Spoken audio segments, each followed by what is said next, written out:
Bonsoir à toutes, bonsoir à tous, bienvenue ici au Sporting Desk de Billère pour suivre en direct sur Noah un match de handball et de Pro League entre Billère Handball et l'équipe de Valence. Vous le voyez, on est en pleine présentation avec un jeu de lumière qui va se remettre tout à l'heure en pleine puissance et on va pouvoir suivre cette rencontre. Bonsoir à toutes, bonsoir à tous, bienvenue sur Noah pour suivre du handball. À mes côtés, Arnaud Zinedieu, notre consultant. Arnaud, bonsoir. Bonsoir, François. Alors vous êtes un habitué de cette salle puisque vous avez été joueur, entraîneur et aujourd'hui vous êtes cadre technique à la fédération et on peut dire que vous êtes chez vous ici à Billère. Beaucoup de souvenirs en effet, mais voilà, donc très heureux ce soir d'être à vos côtés. Avec une équipe de Billère Handball qui, on va le voir dans quelques instants, a l'obligation de l'emporter puisque lors de l'entame du championnat au Palais des Sports de Pau, les Billérois s'étaient inclinés avant de perdre le week-end dernier du côté de Nancy. C'est donc le troisième match de la saison. Dans notre dispositif Noah, ce soir, on retrouvera et on va aller lui dire bonjour Nicolas Rançon au bord du terrain. Nicolas, bonsoir. Bonsoir François, bonsoir à toutes et à tous et bienvenue sur Noah pour une première pour nous aussi sur Noah avec du handball masculin. C'est une première, on est très heureux de vous retrouver. Le public aussi, vous pouvez le voir derrière moi peut-être, le public est extrêmement content de retrouver son équipe billéroise puisque cela fait plus de 9 mois que le BHB n'a pas joué ici au Sporting d'Est. C'était le 6 mars dernier, une victoire 27-24, c'était contre Saran.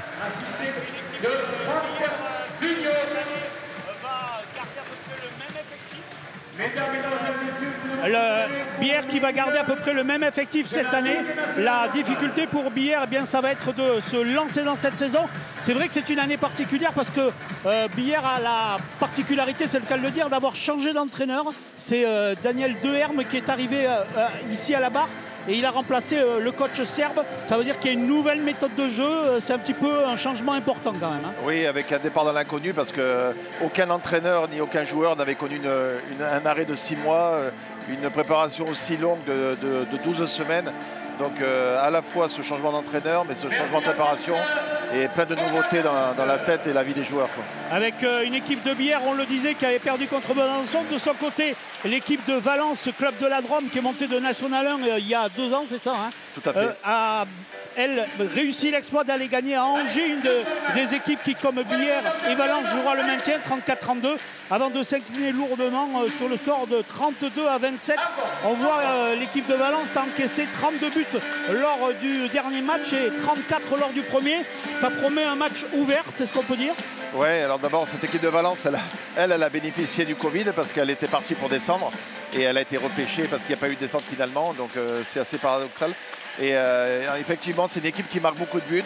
Billère, c'est une équipe qui essaie de ne pas prendre beaucoup de buts, donc on va voir lequel des 2 points forts va prendre le dessus sur l'autre et ça sera sûrement la clé du match. On est en direct sur Noah, on vit du handball de la Pro League, la D2 du championnat de France. On est heureux de vous accueillir ici au Sporting d'Est. Vous voyez l'équipe de Valence qui va jouer en rouge et blanc, les Billérois dans leur couleur traditionnelle en bleu.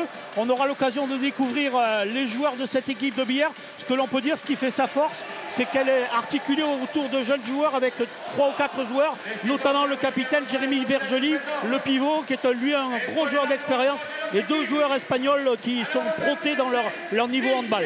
Voilà, c'est très important dans une équipe aussi jeune d'avoir un joueur expérimenté comme le capitaine Jérémy Vergely, 37 ans, mais l'engagement et la fougue d'un jeune homme.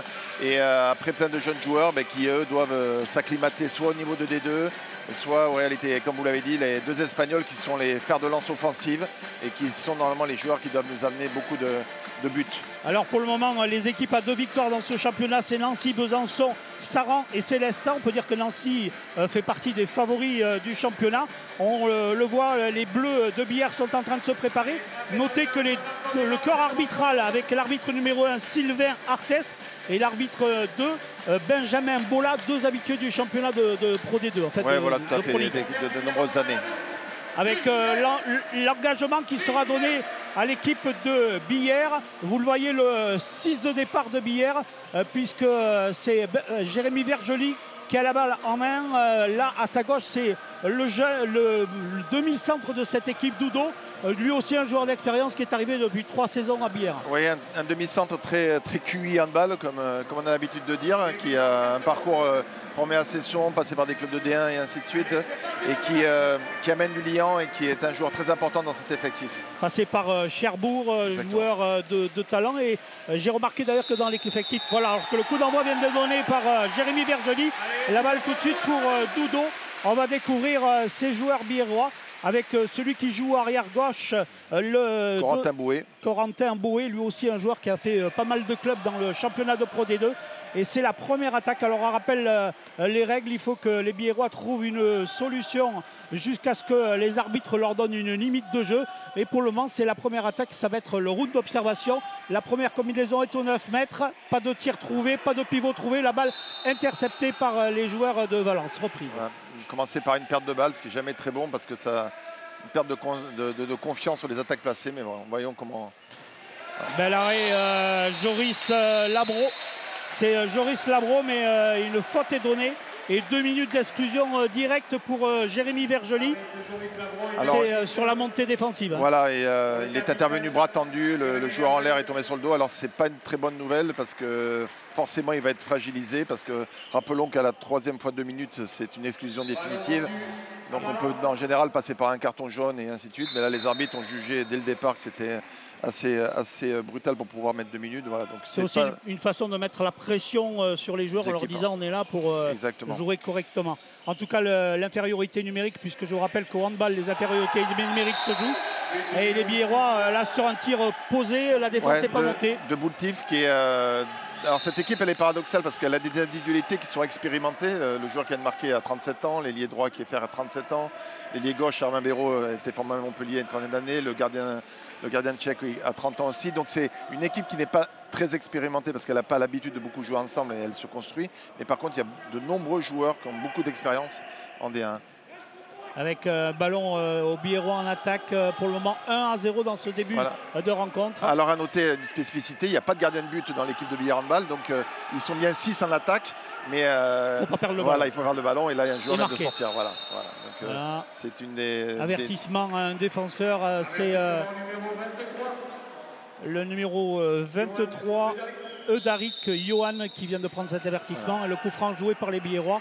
Ils sont au 9 mètres, il va falloir trouver une solution. Il y a de la taille en défense face à cette équipe. Notamment Eudarik qui vient de prendre le carton jaune, un joueur vraiment confirmé aussi à Strasbourg, Célestat qui sort de quelques saisons de première division. Voilà. Donc les Biérois volontairement provoquent des coups francs pour gagner un petit peu de temps tout en faisant semblant qu'ils vont vers le but. C'est tout à fait logique. Et le tir de Jiménez, l'Espagnol de cette équipe de Billère, qui a été détourné par un défenseur de l'équipe de Valence. Ça sera donc un corner, on le revoit au ralenti. Cette extension, il n'avait pas encore trouvé ses repères puisqu'elle était pratiquement hors cadre. Bon l'arrêt du gardien et la balle à la récupérer par les défenseurs. La relance de cette équipe de Valence. 2 minutes finalement assez bien gérées parce que Jérémy va rentrer dans 3 secondes. Et voilà, donc on va se retrouver à 7. Voilà. Elle est touchée, je pense. Donc 2 buts de joueurs expérimentés qui est un élément important à l'extérieur parce qu'à l'extérieur, c'est souvent les joueurs expérimentés qui en début de match ont la capacité à mettre en confiance leur équipe et c'est ce qui se passe sur ces déploiements. Sassi Boultif qui a trouvé déjà 2 fois l'ouverture. 0-2 pour les Biérois. On est après 3 minutes de jeu. Je rappelle que Billère a été en infériorité numérique et pour le moment on est revenu à 6 contre 6 sur le terrain. On voit que pour l'heure les Biérois ont du mal à lancer leur attaque, à trouver des intervalles. Et Dudo Benjamin essaye de lancer une nouvelle combinaison au 9 mètres avec là une tentative pour trouver son ailier gauche. Finalement le ballon qui sort en touche. Et ça fait déjà 2 pertes de balles pour les Biérois. Ça, c'est pas forcément ce qui va les mettre en confiance. Exactement, parce que c'est des cartouches en moins, bien évidemment. Déjà, c'est difficile de battre des gardiens, alors quand vous ne tirez même pas parce que vous perdez la balle. Voilà. Bon, par contre, à noter que les 2 équipes défendent dans le même dispositif, c'est-à-dire que les 2 équipes défendent en 0-6, c'est-à-dire 6 joueurs derrière, personne devant. Voilà. Donc, on verra en cours de match s'il y a des évolutions. Mais ils ont choisi les 2 équipes le même dispositif défensif. avec les joueurs de Valence à l'attaque, toujours venir chercher le poste d'arrière. Là pour le moment il n'y a pas de ballon qui va sur l'aile. On cherchait le pivot, là on cherchait le numéro 7, c'est-à-dire Adrien Vergely, qui a la particularité, bien évidemment, vous l'aurez compris, d'être le frère du capitaine de Billère Handball et qui a joué ici avant de partir sous d'autres cieux. Et là, il a trouvé la solution, mais bel arrêt de Joris. Mais il y avait un pied du défenseur en zone et donc le penalty est sifflé. Voilà, oui, il défend en zone Lefebvre. Et donc le penalty est accordé, même si le gardien avait fait l'arrêt à l'équipe de Valence. 0-2 et premier penalty.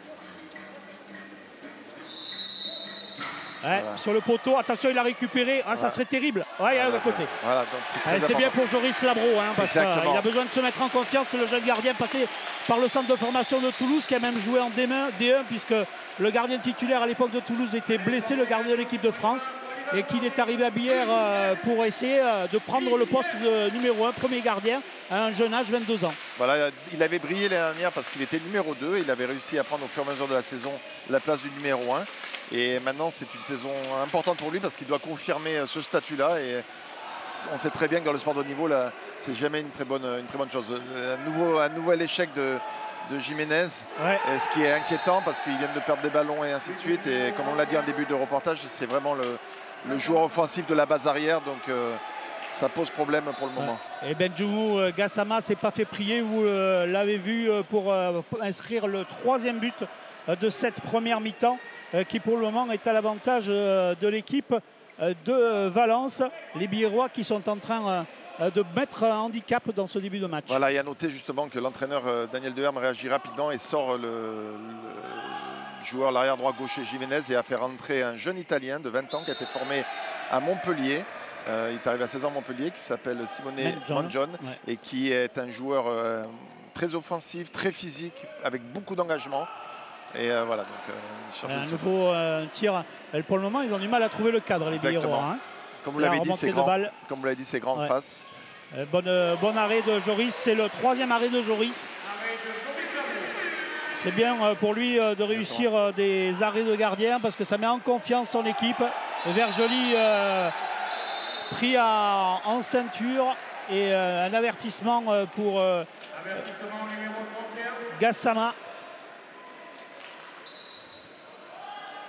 La balle à nouveau sur ce coup franc joué par les Biérois tranquillement. 3-0, il va falloir ouvrir le compteur. Benjamin Doudou à la manœuvre. Il faut noter que, comme on l'avait dit, le premier match a eu lieu au Palais des Sports de Pau. Donc pour de nombreux joueurs, pour l'entraîneur, c'est le premier match au Sporting, le premier but au Sporting en attente. Donc, voilà, il va falloir trouver la solution. Là, pour le moment, ils ont du mal à rentrer dans les 9 mètres, hein, puisque les pointillés sont à 9 mètres. La zone est à 6 et cet intervalle, c'est vraiment l'intervalle de prédilection pour un attaquant pour venir trouver des solutions et des intervalles. La preuve, c'est que l'attente, elle a provoqué l'interception, une nouvelle perte de balle. Et là, le but sans difficulté pour le Armin Béraud. Voilà, donc juste pour donner quelques... Alors, temps mort pris par l'entraîneur de Billère, Daniel Deherme, qui à 4-0 prend un temps mort pour essayer à la fois sûrement de redéfinir des enclenchements tactiques, mais aussi pour permettre à son équipe de reprendre confiance. À noter que pourquoi l'équipe de Valence défend 0-6, parce qu'il y a, comme dans tous les sports, énormément de travail de vidéo. Et ils ont identifié le fait que Billère avait peu de tireurs de loin. À l'image de Valentin Doudou, qui est un joueur très intéressant dans le débordement de l'organisation en tant que demi-centre, mais qui est une équipe qui manque de tirs de loin. Donc fatalement, l'équipe adverse s'adapte en s'alignant, ce qu'on appelle s'aligner, c'est-à-dire en disant à l'adversaire, montre-nous si tu es capable de tirer de loin. Si vous ne tirez pas de loin, ils ont raison. Si vous tirez pas de loin, si vous tirez de loin et que vous ne marquez pas, ils ont raison. Donc le seul moyen de leur montrer qu'ils ont tort, c'est de tirer de loin et de marquer. Donc c'est sûrement ce que l'entraîneur est en train de leur dire, qu'il ne faut pas avoir peur de prendre des tirs de loin. Ouais, puis ils ont des grands joueurs, l'équipe de Valence, avec Gassama et tous ces joueurs à plus d'1m95. Et forcément, ça crée un mur devant l'équipe de Billère. Et s'il n'arrive pas à trouver un véritable décalage au moment où il monte en extension, le joueur n'a pas l'ouverture pour trouver le chemin du filet. Là, Daniel Deherme a sûrement essayé de remettre un petit peu d'ordre dans son équipe.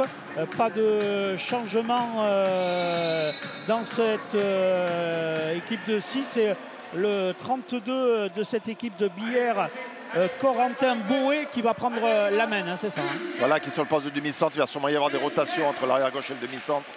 Ils essaient de mettre du mouvement pour que, grâce au mouvement, ils puissent déplacer ces joueurs et les prendre de vitesse. Voilà, il risque d'y avoir 2 minutes là, je pense. Ouais. Voilà. Et le geste est haut. Tout à fait. Ouais. Donc espérons que ça soit un déclic au handball. Le fait d'être mené 3-0, 3-4-0 d'entrée, c'est pas déterminant. Voilà. Si on revient assez vite dans le match, il peut se passer des choses. On n'est pas encore comme au rugby où le bras au-dessus de l'épaule avec au visage donne un carton rouge. Voilà, hein. Pour le moment, au handball, on reste encore au carton jaune, puis à l'avertissement, puis les 2 minutes d'exclusion. Donc ils sont en infériorité numérique, ils sont à 5 en défense. Très important de marquer sur cet enclenchement. Il récite un enclenchement, il va falloir marquer des buts. Voilà, ça serait bien que sur cette séquence-là, on puisse se sécuriser et reprendre confiance et après tout peut aller très vite. Valence qui a pris 34 buts au premier match, 32 au second. Ben voilà, le premier but pour les Biérois. Voilà, si maintenant on pourrait faire un bloc défensif et marquer un but ou deux sur montée de balle facile, donc voilà, l'équipe de Valence va forcément faire tourner la balle, essayer de jouer un petit peu à l'expérience pour perdre un petit peu de temps pour gérer ces 2 minutes en infériorité numérique. À noter qu'eux ne prennent pas l'option de jouer à 6, ils gardent un gardien dans le but et jouent à 5. Donc ça devrait donner un avantage à la défense biéroise. VHB, c'est le Valence. Ils ont 4 buts. Billère Handball, c'est 1. Si vous nous rejoignez sur l'antenne de Noah, nouvel arrêt de Joris Labro. On suit le match Billère-Valence en Pro League de handball. Et le Billère Handball est mené 4-1. Et le premier but a été marqué par l'Italien Benjamin Mangone. Le deuxième marqué par le jeune ailier Lefebvre. Lucas. Lui aussi un joueur expérimenté, hein, 27 ans, passé par plusieurs clubs de D2. Hein. Oui, formé à Cesson, passé par Angers, passé par Strasbourg. Et un joueur important parce que c'est un joueur un ailier qui peut défendre dans le secteur central. Donc qui offre pas mal de possibilités à l'entraîneur. On a plusieurs joueurs hein, qui sont capables de jouer ailier demi-centre à Billère. Et effectivement, ça peut donner des possibilités. Alors que là, on fait une rotation au poste de demi pour essayer de déstabiliser la défense. Et eux aussi viennent, après un très bon début, de perdre 2 ballons en attaque. Et l'occasion pour les Biérois d'enclencher avec du jeu rapide. Est-ce qu'on va trouver la solution? Oui, peut-être à l'aile. Voilà, le but est marqué. Donc, très bonne entame, très bon jeu collectif. Et à souligner donc qu'à l'issue du temps mort, écoutez, 4-0, 4-3, donc un temps mort important par l'entraîneur et qui a sûrement su trouver les mots pour pouvoir remettre son équipe dans le bon sens. Et c'est l'Espagnol de cette équipe de Billère, Eduardo Reguillen, 31 ans, ailier, qui a été un des très bons joueurs du championnat espagnol avant de pas mal voyager dans le championnat français puisqu'il est passé par Mulhouse, Chartres, Dijon avant d'arriver à Billère. Et il a fait une saison à Mulhouse à l'arrivée en France à 118 buts, 8 buts par match. C'était vraiment un des très très bons joueurs et aujourd'hui avec l'expérience, il vient renforcer cette équipe de Billère depuis 2-3 saisons même. Maintenant. Et juste pour un clin d'œil, à l'époque où les Billère Mulhouse marquaient un but, ça voulait dire quelque chose. Et c'est vrai que c'était un joueur qui a été très offensif, un peu plus en difficulté après à Chartres et à Dijon. Et voilà, donc il est très heureux de se retrouver, papa depuis cet été. Donc espérons qu'il puisse vraiment s'éclater. 2 minutes. Très mauvaise nouvelle. Parce qu'on passe à 2 x 2. Il passe à 2 fois 2 minutes. Donc, il ne va plus pouvoir défendre. Exactement. Ça va être très compliqué parce que c'est vraiment, j'insiste, une mauvaise nouvelle parce qu'il y a peu de rotation sur ce poste-là, notamment défensivement. Et il va être obligé de changer, de faire rentrer un autre pivot. Hein, forcément. Alors c'est toute la difficulté. Alors, des fois, vous en voyant le ralenti. Alors il accroche le maillot avec sa main droite, il accroche le maillot du joueur qui est rentré en deuxième pivot. Les arbitres sont sévères, mais bon, voilà, c'est le jeu. Ils ont vu la faute. Ils sanctionnent. Ça va vraiment mettre l'équipe de Billère en difficulté. Il va falloir que Antoine Gros, qui est dans le secteur central, devienne le leader de la défense et puisse prendre des responsabilités. Oh là là, ça a failli l'interception là. Attention à l'opposé pour l'ailier. Ils écartent la défense. Super geste défensif des Billérois qui ont réussi à intercepter ce ballon. C'est Boé le demi qui s'est jeté. Et là, il va falloir gérer le temps puisque à -1, 4-3. Il faut à tout prix gérer le temps. D'accord. Donc vous venez de voir le gardien qui sortait en bas de l'écran. Donc ils reprennent l'option. Donc nos téléspectateurs, sachez qu'il n'y a personne dans le but de Billère Handball. Et donc là, le poids, le prix du ballon est encore plus important parce que si l'interception est facile, il n'y a personne à battre dans les buts. Voilà. Billère Handball, club fondé en 1949, dont le président actuel est Christian Lafitte et aux commandes depuis plusieurs années. Cette équipe qui a connu la D1 dans les années 2014, me semble-t-il. 2012-2013. Ouais. Et qui avait fait une saison particulière puisqu'ils n'avaient pas gagné un seul match de la saison. Voilà, donc on était monté avec un... Et vous étiez l'entraîneur. Voilà. Ray Guillen. Alors c'est important parce que comme je vous l'ai dit tout à l'heure en début de match, il y a deux joueurs, même si tout le monde bien évidemment peut marquer des buts, mais il y a deux joueurs qui sont catalogués joueurs offensifs et qui sont entre guillemets là pour marquer des buts. C'est notre ailier gauche espagnol et l'arrière droit espagnol. Et là les 2-3 derniers buts qui viennent marquer sont importants. Avec pour le moment Jiménez qui est sur le banc, mais Ray Guillen qui fait parler la poudre et qui a permis en infériorité numérique à Billère d'égaliser. Et c'est marrant, hein, Valence, ils ont super bien démarré, puis là ils sont en train de se prendre un peu le pied dans les tapis. Comme je vous l'ai dit tout à l'heure, François, quand des équipes mènent 4-0, c'est vraiment tout est possible. Hein. C'était le cas aussi hier sur le match Cesson-Limoges. Limoges était mené 4-0, 6-1 et ils ont gagné à la fin, donc c'est pour ça que ça veut rien dire. Par contre, on va noter dans quelques secondes, est-ce que l'entraîneur de Billère va prendre le risque de faire rentrer Jérémy Vergely et de prendre le pivot. Ou alors de changer le pivot. En attaque, il l'a changé. Mais bon, c'est la continuité de l'action précédente. Donc on va bientôt le voir sur l'action suivante. Bien joué. Billère qui passe devant. Et donc, Daniel Deherme prend l'option de ne pas faire Jérémy Vergely. Et donc, c'est un jeune du centre de formation parce que Billère, ayant un budget limité, a souhaité que leur deuxième pivot soit un jeune issu du centre de formation. Donc qui va avoir ce rôle-là et qui va devoir montrer. Il est là pour ça, il travaille grâce à tout le travail dans le centre de formation. Donc ça va être peut-être une belle surprise, j'en suis persuadé. Avec les Valenciens, pour le moment, le score est Billère qui mène pour la première fois depuis le début du match, 5-4. Alors que Nicolas a suit la contre-attaque et on vient vous voir. Il faut marquer, oui, pour Lefebvre, c'est fait. Troisième but pour Lefebvre et les Billérois qui créent un petit écart de 4-0. Ils viennent d'infliger un 6-0 à cette équipe de Valence. Temps mort demandé aux Billérois. Nicolas, on vous écoute. Oui, saluons aussi tous ceux qui nous regardent sur les réseaux sociaux. Ils sont nombreux ce soir à nous regarder, notamment sur Facebook, puisque ce direct est partagé sur les réseaux sociaux. Avec une minute de temps mort, la claque avait été prise par les Billérois d'entrée. Ils viennent de répondre et cette fois-ci, c'est l'entraîneur de cette équipe de Valence, Hervé Massador, qui a pris le temps mort. Entraîneur que vous connaissez bien, je vous ai vu discuter tout à l'heure. Hein. Oui, alors juste, sauf qu'il y a une petite erreur, c'est Eric Fouretz. Voilà, Massador, c'est l'entraîneur des gardiens. Exactement, voilà. Donc qui restabilise, prendre un temps mort quand on est entraîneur. On choisit avant d'aller dans le temps mort, comme dans les autres sports. Est-ce qu'il y va pour insister tactiquement? Est-ce qu'il y va pour dynamiser? Voilà, on va voir. Les minutes qui viennent sont importantes parce que l'équipe de Billère a repris confiance sans leur capitaine. S'ils arrivent à tenir le coup juste après un temps mort, la première balle, la première possession après un temps mort est très importante. Parce que l'équipe de Valence vient de se concerter. Si l'équipe de Billère arrive à les battre sur l'attaque, et forcément, ça peut continuer à les enfoncer. On l'a vu pendant le temps mort, tous les joueurs qui sont venus saluer Jérémy Vergely pour le réconforter, puisqu'il sait qu'il va devoir regarder une bonne partie de la rencontre du bord du terrain. C'est comme si un joueur au basket prenait d'entrée 3 fautes, alors que là, celui qui a déjà marqué tout à l'heure... Jackson Pavad, qui a été formé à Toulouse et qui vient de Nancy, qui est un joueur qui sort d'une formation de Toulouse et qui n'est pas trop loin d'ici. Voilà, Alors que sur la montée de balle, une faute avec un coup franc en 9 mètres pour les Billérois. 6-5 plus 1 pour les Billérois. On est après un quart d'heure de jeu dans cette première mi-temps. Il faut rappeler que les mi-temps, c'est 30 minutes de jeu, de temps effectif, 2 fois, et une mi-temps d'un quart d'heure. Hein, c'est ça. Hein. Tout à fait. Ouais.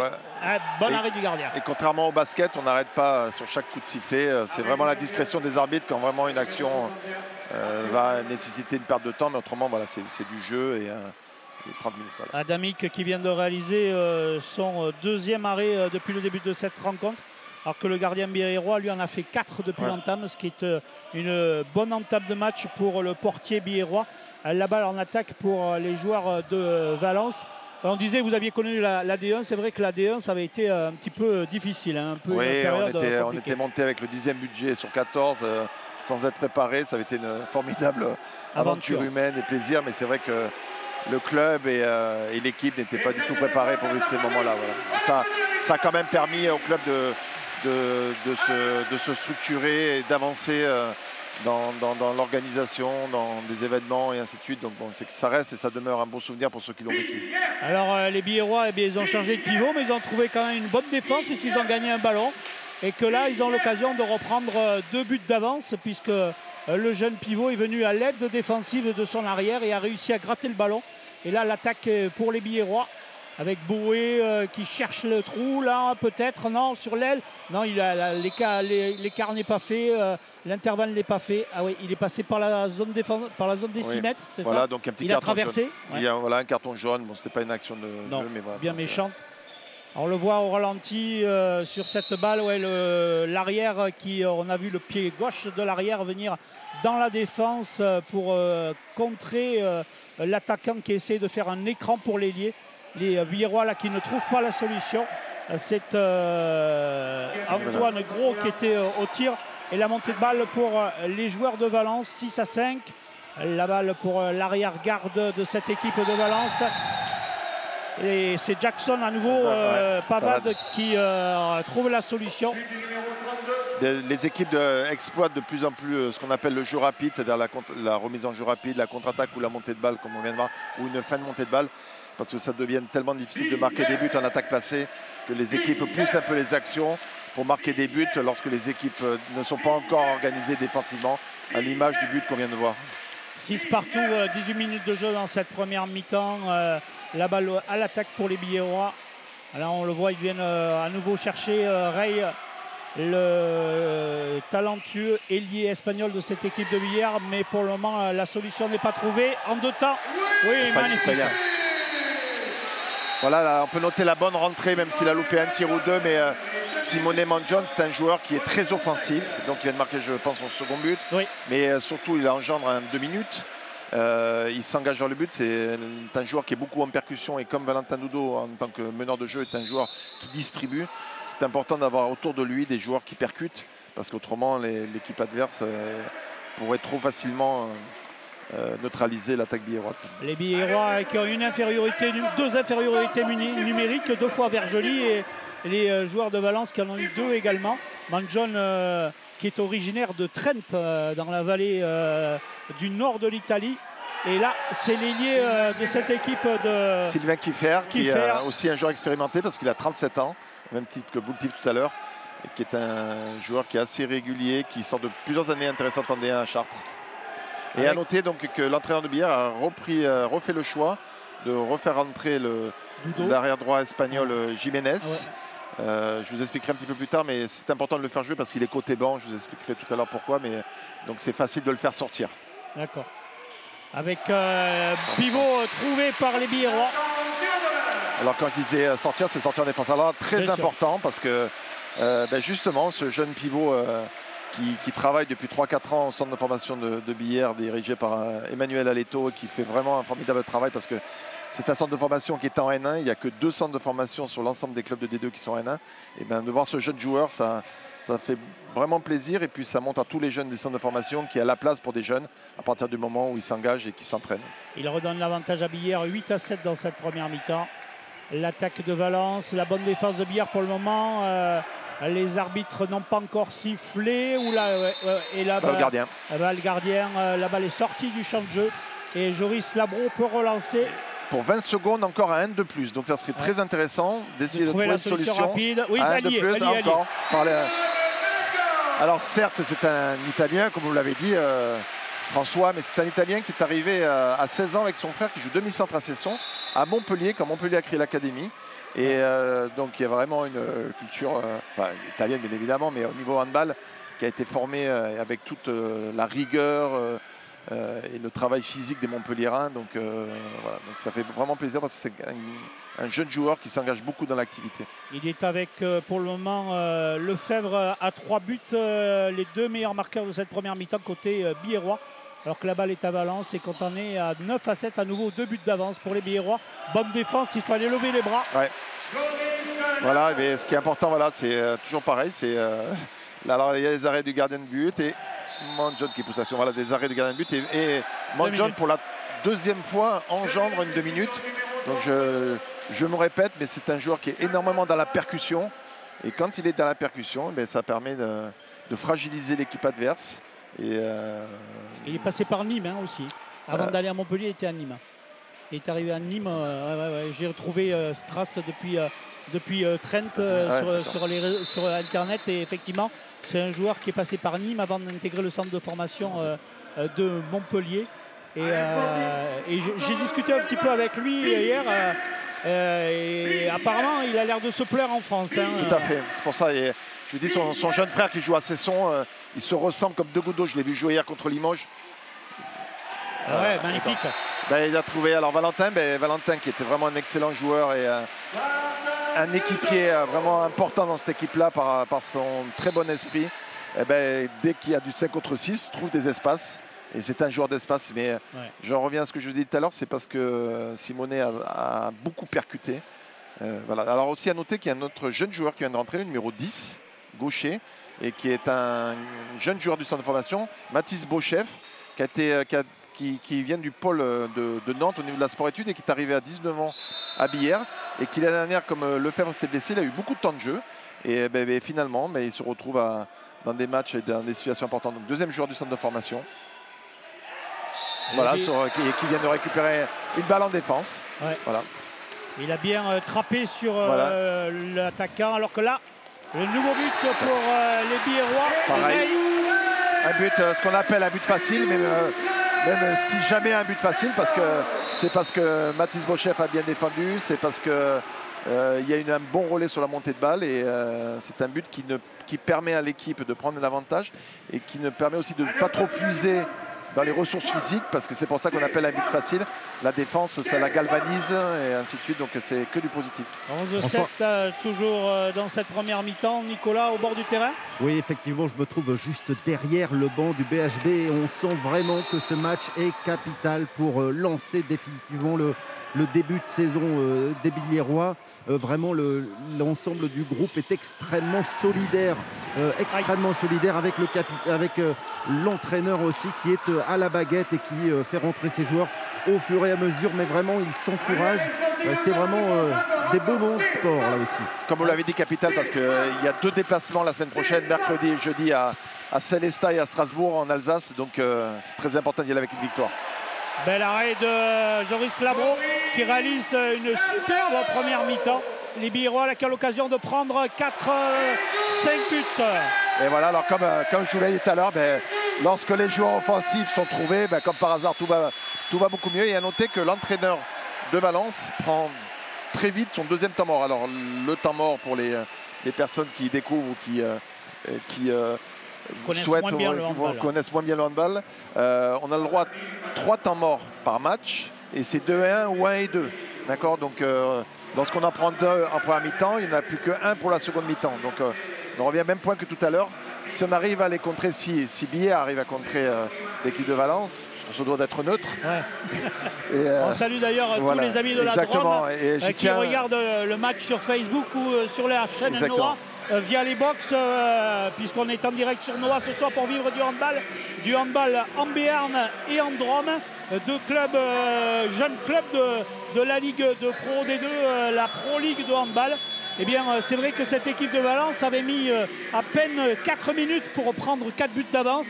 Billère, 18 minutes plus tard, aura mis 18 minutes pour reprendre ces 4 buts et même 5, puisqu'avec 23 minutes de jeu, il mène 12-7 dans cette première période. Voilà, mais comme vous l'avez dit, en plus, j'ai dû manager une dizaine ou une douzaine de fois à Valence. On a toujours été très bien reçus, donc bien le bonjour à tous nos amis drômois. Valenciens. Voilà, exactement. Et alors, comme vous l'avez dit, au même titre que tout à l'heure, 12-7, c'est un avantage conséquent. Il reste 7 minutes, ça serait important de le maintenir parce que pour peu que Valence revienne à 2-3 buts, et forcément, ça remettra le doute dans l'esprit biérois, la confiance dans l'esprit des joueurs de Valence. Donc voilà, on va voir ce qui se passe. Ouais, super barré Joris, magnifique sur le tir côté droit. Il a réussi son 6e arrêt de la première mi-temps sur la balle de balle rapide. le but des Billerois. Alors c'est des arrêts importants, même si c'est pas lui qui a marqué les 2 premiers buts. Après avoir discuté longuement avec l'entraîneur de Billère, c'est ce joueur, il l'attendait particulièrement. Ils attendaient Gassama au niveau du shoot, au numéro 31. Ouais. Et ils avaient décidé de faire des boîtes. Alors voilà, il y a des contres, ainsi de suite. Et donc le fait de le contenir à ce moment du match est un élément important parce que comme ils ont travaillé ça, ça leur donne confiance dans le discours de l'entraîneur et dans leur projet défensif. Donc si ça continue à pouvoir les contrer, ça mettra vraiment en difficulté les joueurs de Valence. Ouais, le 31 Gassama, un joueur puissant et qui pour le moment a du mal à trouver la solution. Là on voit que les Billerois défendent beaucoup mieux sur les 9 mètres. Est-ce qu'ils vont donner un entre-deux? C'est ce que réclame sur le bord du terrain Daniel Deherme. On va revoir au ralenti. Il a la main sur le ballon, le jeune joueur billerois, mais finalement la balle est gardée à l'attaque de Valence. Et là, voilà Massama qui ne trouve pas la solution. On essaye de passer par l'aile côté Dromois finalement.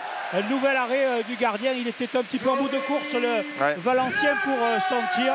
Mais en tout cas, ça permet à Billère de récupérer une nouvelle balle dans cette fin de première mi-temps puisqu'il reste bientôt moins de 5 minutes et que les Billerois ont pris 6 buts d'avance. 6 buts d'avance. À noter aussi que les 2 équipes ont gardé leur dispositif défensif. L'équipe de Valence continue à défendre en 0-6. Mais bon, c'est pas illogique non plus parce qu'ils ont pris beaucoup de buts sur fin de montée de balle ou sur contre-attaque. Donc ils essayent de tenir ce projet-là. 13-7, la balle au Billerois en attaque. Et pour le moment, on ne trouve pas la solution. Attention. Perte de balle. C'est marié. La contre-attaque est là. Cette fois-ci, Massama, il va trouver la solution. Alors à noter que l'entraîneur de Billère a souhaité, Doudou avait joué les 20-25 premières minutes, donc a changé de meneur de jeu. Et donc c'est Corentin Bouet qui et Valentin Doudou re-rentre. Et là, donc il a soufflé pendant 2-3 minutes pour pouvoir récupérer et reprendre. C'est difficile, voilà, exactement. C'est difficile d'être meneur de jeu et d'être lucide aussi longtemps. Donc voilà, donc Daniel Deherme a fait récupérer pendant 2-3 attaques. Alors que Jérémy Vergely, vous l'aurez noté, n'est pas réapparu. On le reverra sûrement en deuxième mi-temps. Et superbe tir sur les appuis. C'est la défense de Valence, c'est pas sorti, il en a profité. Alors ça s'explique comme elle est grande, comme c'est des joueurs de grande taille, Corentin Bouet. Voilà, et là on retrouve un but de Gassama, donc on lui a peut-être porté bonheur parce qu'on a dit qu'il n'était pas en réussite et finalement il vient de marquer les 2 derniers buts. Et je pense que le but sur la contre-attaque lui a remis dans le match et tout de suite le bras chaud. Il l'a trouvé, on est passé de 13-8 à 14-9. Pour le moment, l'écart a inchangé. 4 buts d'avance pour les Billerois. Il reste 3 minutes 30 à jouer dans cette première mi-temps. François. Si vous nous rejoignez sur Noah, on est en direct ici pour suivre le match Billère-Valence en Pro League. Et Nicolas Rançon est à nos côtés et au bord du terrain. Effectivement, au bord du terrain avec Simonet Mongeon qui avait fait une très très bonne rentrée, est en train de se faire strapper le pouce. Certainement un ballon mal placé visiblement. Espérons que ça ne soit pas trop grave. Alors très important l'action qu'on vient de voir parce que pour l'instant Billère menait alors que son atout offensif sur la base arrière Jiménez n'était pas performant. Ce qui n'était pas grave dans la mesure où Billère faisait le trou sans lui et là il vient de marquer un but. Alors à noter que Billère vient de changer de dispositif défensif et défend avec un joueur devant, donc ce qu'on appelle une 1-5. Et voilà, donc avec les Billerois qui est toujours en défense avec ce demi-centre qui essaye de jouer l'interception dans l'intervalle de passe de l'attaque de Valence. Ça les perturbe. La preuve, c'est qu'ils sont obligés de venir forcer les 6 mètres pour prendre un coup franc. Et alors c'est très bien joué de la part de l'entraîneur de Billère parce qu'ils viennent de prendre leur 2 temps morts, donc l'entraîneur ne peut plus leur parler et il ne peut plus les guider. Et il gagne le ballon. Il gagne le ballon, il change de dispositif. Alors d'autres pourraient dire que c'est risqué, et c'est sûrement risqué parce qu'il les tenait très bien à 0-6, mais un entraîneur se doit aussi d'agir et de ne pas être qu'en réaction et à saluer la très bonne initiative qui a été payante sur cette action-là. Est-ce qu'elle va perdurer? On va voir, parce que par moment, si vous voulez, le changement est fait que par le fait qu'il n'y ait pas eu de remplacement, de changement défensif prévu, donc l'équipe est obligée de s'adapter. Donc il faut attendre une deuxième défense pour voir si réellement c'était un choix collectif est venu ou une voir circonstance. Jiménez, on va voir si la combinaison de jeu est pour lui. En tout cas, on vient le chercher 2 fois. Là, il ne trouve pas la solution et on va relancer une nouvelle attaque. Attention à la limite offensive. Il en a trop fait là, Boué, et finalement la balle est passée à côté. Les Valenciens n'ont pas eu d'effort à faire pour récupérer ce ballon en attaque. Et là, c'est le 6 qui vient de marquer son troisième but. Sassi Boultif, il n'avait pas marqué depuis un petit moment. Voilà, il avait marqué les 2 premiers buts de son équipe. Il vient de marquer le troisième. Voilà. Ouais. Donc il faudrait tenir cet écart, voilà, plus 5. Voilà. Il faudrait pas, ça serait très bien pour l'équipe de Biarrois. Il reste 1-10 à jouer avant la fin de cette première mi-temps. Les Biarrois ont la balle avec un changement. C'est le numéro 13 à Billère qui va jouer en poste de pivot. Et Jérémy Vergely qui va jouer donc la dernière minute de cette première mi-temps. Voilà, Vergely pris à 2. À 2 sur lui, donc pris à 2, ouais. Toutes les équipes font ça, défendre à 2 sur Jérémy, car ils savent que c'est vraiment le joueur le plus... Oh là, ouais. Voilà, c'est pas grave. C'est un joueur très malin, Valentin, il gagne du temps. Voilà, parce que le but, ça serait que Valence n'ait pas de dernière possession. Et que les Biérois passent la mi-temps à 15 à 10. Jiménez, pareil, gagne du temps. Voilà. Il reste 28 secondes, ils arriveront pas. Ils ont levé le bras, ça veut dire qu'il va falloir jouer. Il va leur laisser rester du temps pour marquer aux Valenciens. La balle sur là, oui, là, il est tout seul. Il va rester une possession pour Billard. Il restera 15 secondes. Billard va remettre en jeu. Donc il restera une possession pour Billard. Voilà, il ne faut pas faire n'importe quoi. Mais là, et Jérémy Vergely. À côté. Et ouais, il n'a pas joué depuis le début du match. Il ne faudrait pas la prendre. Il ne faudrait pas le prendre. Ouh là là là là là là. Il y avait zone. Il y avait zone, heureusement. 15 à 11, c'est le score à la pause. Plus 4 pour les Biérois. Eh bien, ces 4 buts d'écart, ça aurait été vraiment la rythmique de cette première mi-temps, puisque Billard était mené 4 à 0, qu'ils sont revenus. Ils ont pris jusqu'à 6 buts d'avance, 13 à 7 en milieu, dans la deuxième partie de la première mi-temps, avant de céder un petit peu de terrain et de mener 15 à 11 dans cette première période. Pour le moment, le meilleur buteur de l'équipe, et il ne l'avait pas été lors des 2 premiers matchs, c'est notre ami ailier espagnol Eduardo Rey-Guillen, qui a marqué 5 buts dans cette première période. Il a été à l'initiative sur les contre-attaques et puis il a trouvé des positions à l'aile avec des Biérois qui ont parfaitement su réagir. Et c'est vrai que c'est rassurant, cette première mi-temps est rassurante dans ce championnat pour ce premier match ici au Sporting d'Est. C'est la beauté du handball. La beauté du handball, c'est qu'il y a des écarts, ça revient, ça repart. Et les Biérois, à l'image du match qu'ils ont fait il y a 15 jours au Palais des Sports, étaient vraiment perte de confiance. C'est pas facile pour cette équipe-là de construire. Ce sont des bases solides parce qu'il manque de repères, notamment au Sporting pour ce premier match. Et il a fallu quelques minutes pour y rentrer, mais avec le cœur et l'envie. Et surtout la rentrée aussi de notre ami italien, Simone Mongion, qui en jouant en percussion a donné vraiment l'envie à l'équipe d'aller vers l'avant. Donc voilà, je pense qu'on verra une belle seconde mi-temps. Tutto bene, comme dirait Menjon. Eh bien, on va aller voir tout de suite au bord du terrain Nicolas Rançon en compagnie de l'entraîneur. Effectivement, avec Daniel Deherme. Alors, Daniel Deherme, un début de match extrêmement compliqué, mais néanmoins, eh bien, le BHB est devant à la mi-temps. Ah ouais, je suis très content parce que les joueurs montrent de l'envie. En défense, ça tient le coup. Bon, on sent qu'on est un peu fébrile en attaque. On va essayer de régler ça là maintenant à la mi-temps. Mais si on a cette envie-là, normalement, on devrait continuer à dominer au score. Après, Valence, c'est une équipe qui lâche rien. Donc, ça sera l'équipe qui aura le plus de mental qui va gagner le match, quoi. Des choix de jeu extrêmement stratégiques aussi de votre part. Vous jouez l'attaque. Ouais, on est très très offensif. Après, j'ai eu 2 exclusions de mon capitaine, qui est un joueur qui pèse aussi en attaque. Donc je me suis un peu pris la tête sur mes rotations défensives.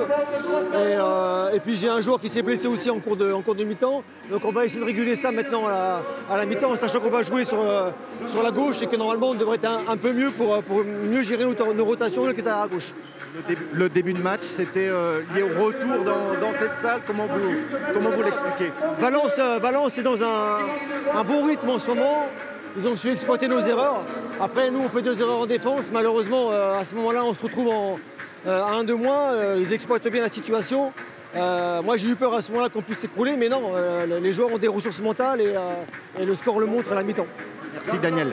Merci Nicolas et merci à Daniel Deherme de s'être rendu disponible dans cette première mi-temps. Des Biérois qui ont joué la première période sans leurs 2 atouts majeurs, à savoir Jérémy Vergely, qui est l'un des meilleurs buteurs depuis le début de la saison, Et puis Jiménez, l'Espagnol, qui lui aussi un gros pourvoyeur de buts. On le voit, c'était le début de la rencontre sur ces images de notre réalisateur ce soir, Sébastien Croquefer, des Biérois soudés. Mais on va le voir dans les minutes et les secondes qui suivent. Ils ont eu du mal à rentrer dans le jeu. Et vous le voyez, Joris Labro a été à la manœuvre. Et il a réussi une très belle entrée dans le match. Ouais, comme l'a dit l'entraîneur de Billard, beaucoup de cœur. Parce que c'est pas évident lorsque vous êtes mené 4-0 comme ça de revenir. Mais voilà, mais il faut se méfier, ou pour les téléspectateurs de Valence, espérer, parce que Valence, c'est paradoxal, sur les deux matchs, on gagné à la maison et perdu à l'extérieur. Non, pardon, perdu à la maison, gagné à l'extérieur. Donc voilà, c'est des joueurs vraiment expérimentés. Le début de seconde mi-temps va être très important, parce que les 10 premières minutes, soit vous figez la situation en montrant que vous êtes dominateur et que vous êtes les patrons et que ça va être compliqué. Donc on peut penser que l'équipe adverse est en difficulté et lâche mentalement. Par contre, si l'entame n'est pas bonne, et à noter que contre Besançon, c'était l'entame de la seconde mi-temps, même de la première mi-temps, donc c'est la troisième entame avec ici aussi, qui n'avait pas été bonne. Je pense donc que l'entraîneur de Billard va beaucoup insister sur cette entame de match. Et Manjon, qui avait été l'un des meilleurs marqueurs, puisqu'il a inscrit dans cette première mi-temps 3 buts, et lui aussi touché à la main. Donc on va voir s'il va pouvoir continuer à venir sur le terrain et faire une rotation sur ce poste d'arrière droit. En tout cas, les Biérois ont marqué 5 buts pareils, un par Théodolin, un par Dudo. Manjon en a marqué 3, Lefebvre 3 et Boué 2. Le meilleur marqueur de cette équipe de Valence, c'est Boutliff avec 3 buts, tout comme Gassama, 3 buts. Un nouvel invité sur l'antenne de Noah pour ce match de Pro League de handball entre Billard et Valence. Nicolas Rançon est au bord du terrain, on le rejoint. Effectivement, je suis avec Julien Olek, le directeur général du BHB. Alors Julien, j'imagine extrêmement satisfait de retrouver votre salle. Et on est satisfait surtout de se retrouver ici, de se retrouver au Sporting d'Est à 7 mois et 10 jours après le dernier match finalement qui avait été joué ici officiel en Pro League. Donc c'est un plaisir de revoir tous les partenaires, de revoir tout ce beau monde-là, même si on sait qu'on a un petit peu les consignes sanitaires qui nous imposent quelques ajustements, mais c'est quand même un plaisir de se retrouver tous ici, quoi. Justement, vous parliez parlons déjà de ce match. Le début est extrêmement difficile, hein.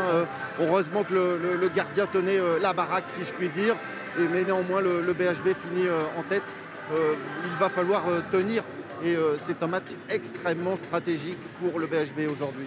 Oui, là c'est un match où vraiment on voit que dans un premier temps, nous on a peut-être été sur un petit déficit de confiance. On a vu qu'on a mis un peu de temps à rentrer dans le match. Quand on regarde un petit peu avec les statistiques, on était mené 4-0, on finit à 11-7, ça veut dire qu'on a réussi à mettre un 11-3. Donc voilà, c'est satisfaisant, ça veut dire que Daniel a réussi à trouver aussi les ajustements pour pouvoir contrer un peu cette équipe de Valence, qui effectivement nous pose problème. Mais après, dans le handball, on sait très bien qu'il faut attendre les 15 dernières minutes pour voir comment ça va se dérouler. Là, on est à +4, mais ça ne veut pas du tout présager du score final. Cette saison, parlons-en, quels sont vos objectifs? Les objectifs, j'ai envie de dire que c'est de réussir à franchir avant tout cette tempête qu'on est en train tous de franchir, hein, tous les clubs. Après, nous, on a un groupe on n'a aucun doute sur la qualité du groupe, sur toute l'énergie et toute la synergie qu'il y a autour du club, autant avec les partenaires, les institutionnels, et la qualité intrinsèque, la qualité sportive du groupe. Donc vraiment, on fait le dos rond, on essaye de faire au mieux. On n'a pas été gourmand sur la partie recrutement, mais je crois qu'on a fait un recrutement assez intelligent avec quelques jeunes et associé avec quelques anciens. Donc non, moi je suis confiant malgré tout. On sait qu'on a on est très entouré, on a un groupe qui a de la qualité, donc faut y croire, ça va le faire, hein.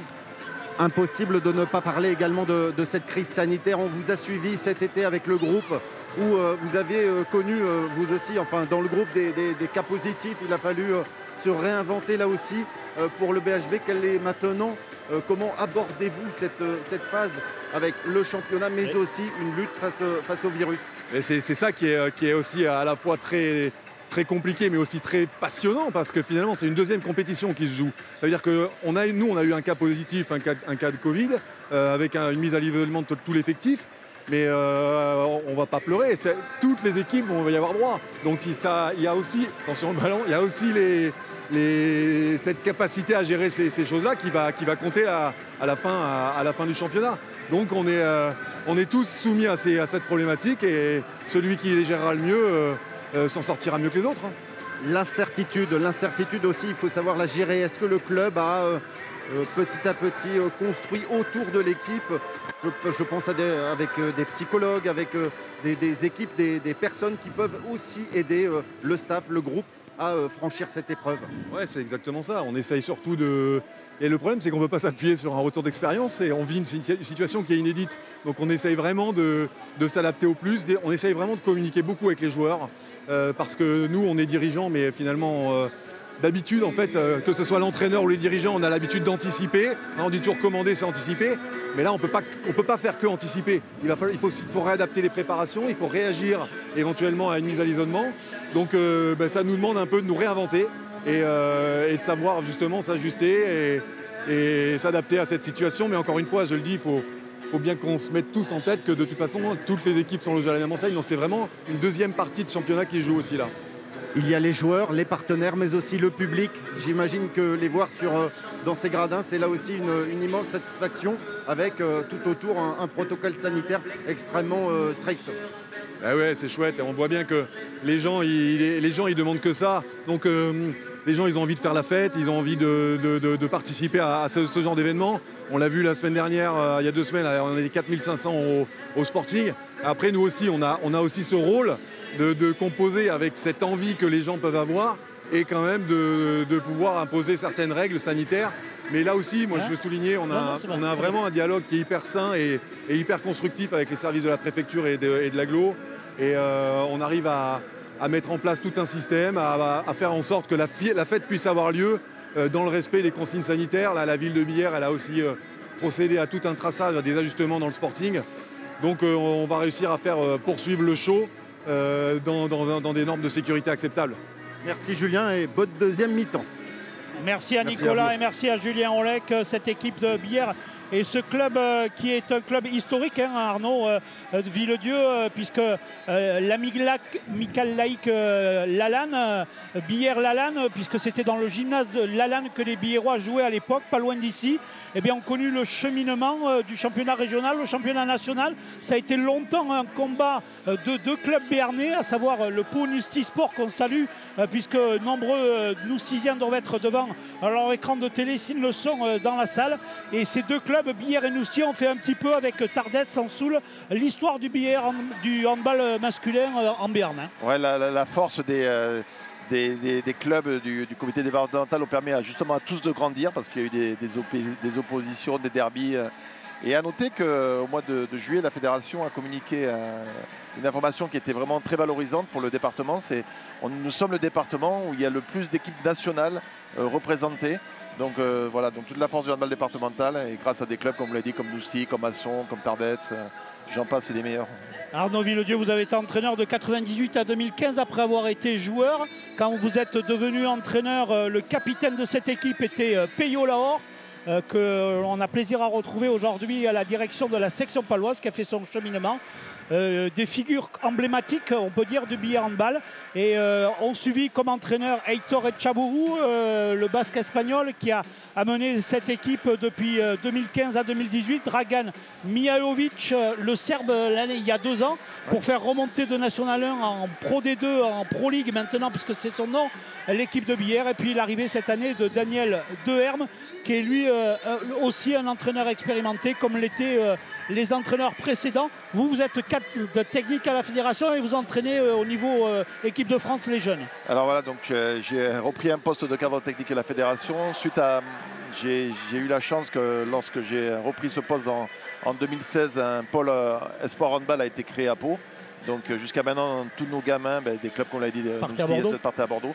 Maintenant, on les a à Pau, Prytanée Sportif, ce qui est vraiment un outil extraordinaire. Et puis voilà, en étant en vieillissant, on commence à avoir des missions nationales, notamment sur les U17, sur les stages nationaux, où j'ai la charge des années paires avec mon collègue Philippe Schlatter d'Alsace. On salue aussi Franck Vigneault, l'assistant coach de Daniel Deherme, puisque Billère a fait le choix. Et il faut le saluer, tous les jeunes clubs de Gand, Oloron, etc., qui sont à Son, qui sont le réservoir du handball béarnais. Cet entraîneur assistant de Billère vient d'un club de la banlieue et du Béarn. Ouais, voilà. Alors la particularité, c'est que je l'ai eu en jeune en section sportive à Oloron.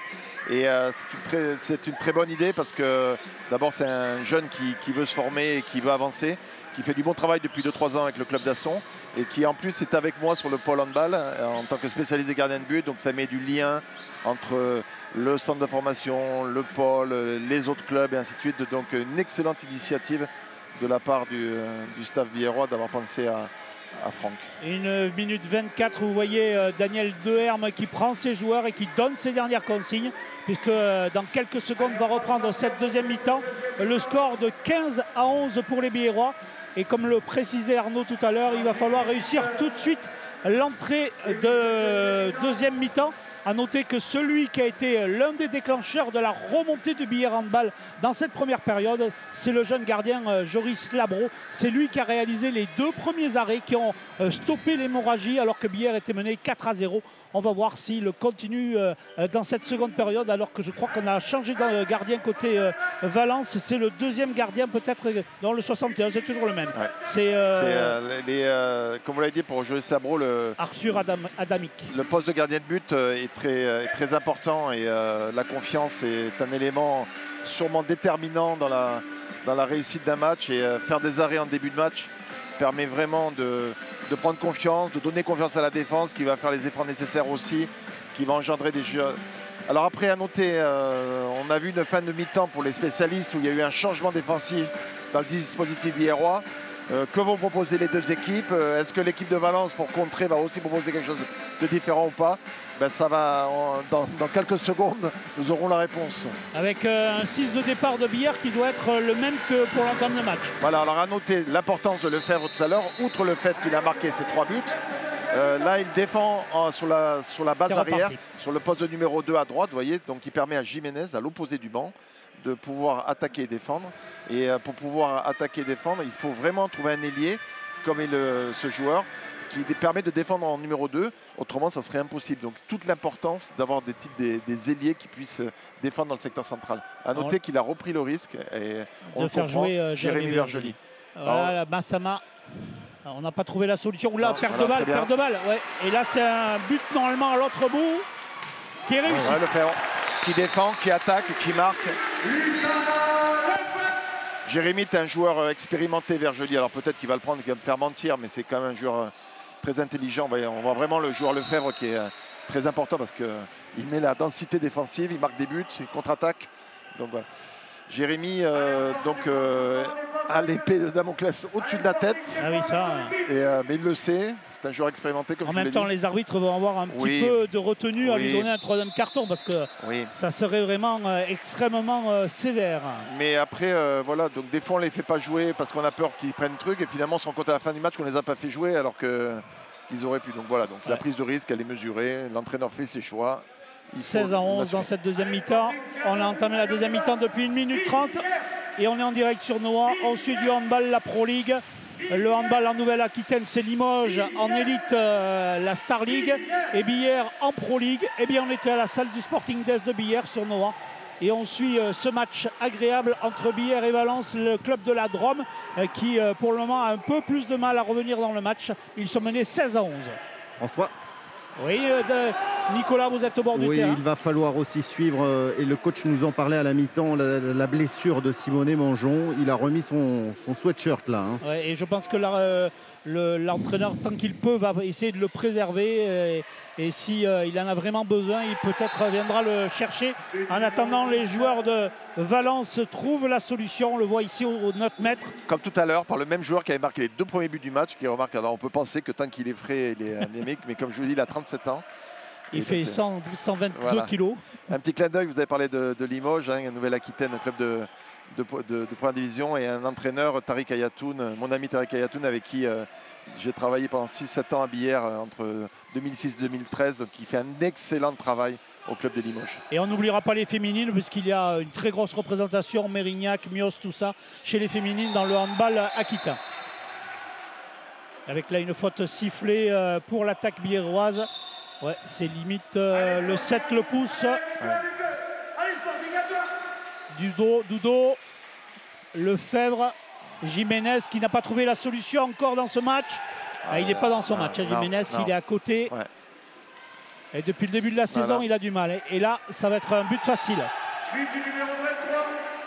Non, pour l'instant, c'est pas très grave, mais il ne faut pas repartir. Ouais, faut pas partir sur... Ouais, ils viennent d'encaisser 2 buts en suivant les Biérois. Il faut se calmer, il faut reprendre sur ce qui a marché. Reprendre confiance, remettre du rythme. 16-13 après 3 minutes de jeu, la balle aux Biérois en attaque. Alors les défenses c'est toujours en 0-6 du côté de Valence, mais avec plus de tiroirs, avec plus de profondeur. On a vu des joueurs qui sont sortis.